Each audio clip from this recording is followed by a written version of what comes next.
Assalamualaikum warahmatullahi wabarakatuh. Saya Rifki Fadilatil Akli, kelas 9A, nomor absen 19. Baik, yang pertama yang akan kita bahas kali ini adalah tumbuhan-tumbuhan yang berkembang biak dengan cara generatif. Tumbuhan ini berkembang biak dengan cara seksual menggunakan alat kelamin. Ayo kita mulai. Yang pertama ada tumbuhan jambu biji. Jambu biji dikembangbiakkan menggunakan biji yang ada pada buah jambu. Jambu biji merupakan tumbuhan dikotil alias tumbuhan berbiji berkeping dua. Tumbuhan ini termasuk Angiospermae alias biji tertutup.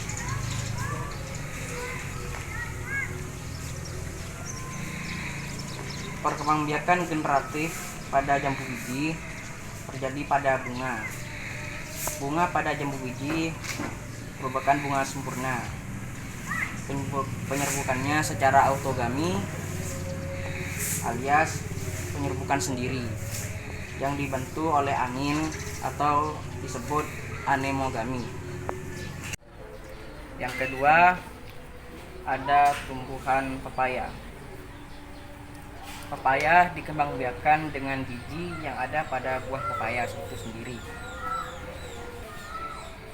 Pertumbuhan generatif pada pepaya dibantu oleh bunga pepaya. Bunga pepaya terpisah antara bunga jantan dan bunga betina, sehingga penyerbukan yang terjadi pada buah pepaya biasanya penyerbukan silang antara bunga gamet jantan dan betina.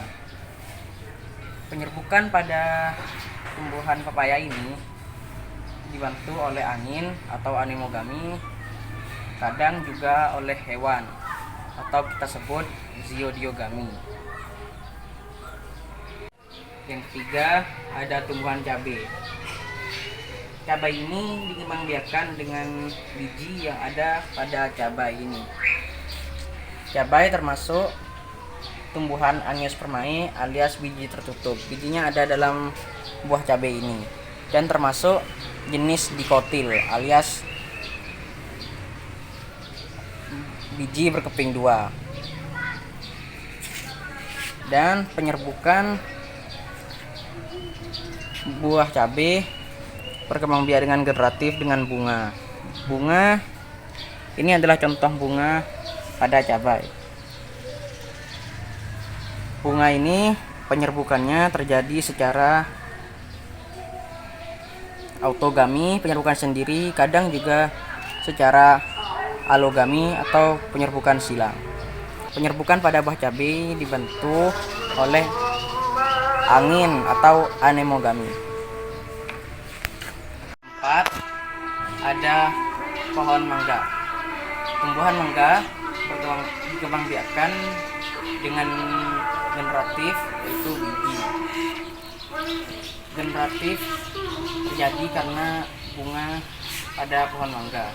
Bunga pada pohon mangga penyerbukannya terjadi secara autogami atau penyerbukan sendiri dan dibantu oleh angin atau anemogami, kadang juga oleh ziodiogami atau dibantu oleh hewan. Ada kelengkeng. Kelengkeng dikembangbiakkan dengan biji kelengkeng. Penyerbukan pada bunga kelengkeng, penyerbukannya dibantu oleh angin dan autogami alias penyerbukan sendiri. Kelengkeng termasuk monokotil. Kali ini kita masuk ke bagian tumbuhan yang berkembang biak secara vegetatif. Tumbuhan ini berkembang biak tanpa adanya bantuan dari sel kelamin. Yuk kita mulai. Yang pertama ada cocor bebek.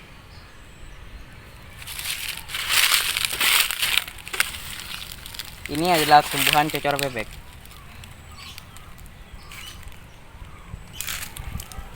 Tumbuhan cocor bebek di sini mereka berkembang biak dengan cara adventif alias tunas liar. Tunas liar ini tumbuh di antara sela-sela daun mereka. Tunas ini akan tumbuh secara liar dan ketika tunasnya dicabut dan ditempel di tanah, maka akan menjadi tumbuhan cocor bebek yang baru. Adventif merupakan vegetatif alami. Selain dengan vegetatif alami, tumbuhan cocor bebek juga dapat berkembang biak dengan cara vegetatif buatan, yaitu dengan cara setek daun. Caranya adalah kita mematahkan salah satu daun dan kita tempel di tanah yang ada, kita siram beberapa hari dan kemudian akan tumbuh. Yang kedua, ada tumbuhan pisang. Pohon pisang di sini berkembang biak dengan cara tunas. Tunas pohon pisang biasanya tumbuh di sebelah pohon pisang dewasa dan sifatnya sama dengan sifat pohon pisang orang tuanya. Tetapi sebagian pohon pisang buahnya memiliki biji. Jadi pohon pisang termasuk tumbuhan Angiospermae alias biji tertutup. Tapi saya kurang tahu apakah dengan biji itu bisa tumbuh pisang baru. Yang ketiga, ada buah naga. Buah naga berkembang biak dengan vegetatif buatan, yaitu dengan cara stek batang. Contohnya adalah seperti ini. Sebagian dari buah naga dipotong, kemudian ditancapkan ke dalam tanah dan tumbuh menjadi buah naga baru. Yang keempat, ada tumbuhan pandan. Pandan berkembang biak dengan vegetatif alami, yaitu dengan tunas. Ini adalah tunas pandan.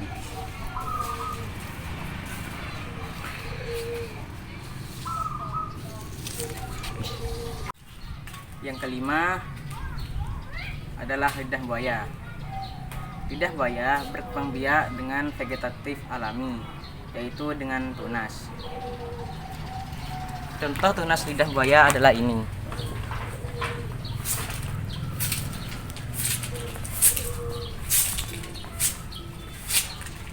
Oke, selanjutnya yang akan kita bahas adalah hewan yang berkembang biak secara generatif. Hewan-hewan ini berkembang biak secara seksual menggunakan alat kelamin. Yang pertama ada hewan kucing. Ini adalah hewan kucing yang baru melahirkan anaknya. Kucing berkembang biak dengan cara vivipar alias melahirkan. Ada burung jalak. Burung ini berkembang biak dengan cara ovipar alias bertelur. Yang ketiga ada ayam. Ayam berkembang biak dengan cara ovipar alias bertelur. Yang keempat ada angsa. Angsa berkembang biak dengan cara ovipar alias bertelur. Yang kelima ada ikan gabus. Ikan gabus berkembang biak dengan cara ovipar alias bertelur.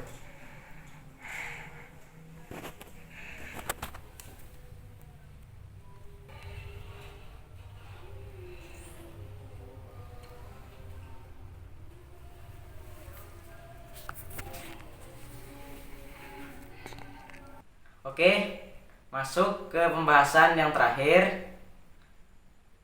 Berikut yang akan kita sebutkan adalah hewan-hewan yang berkembang biak secara vegetatif.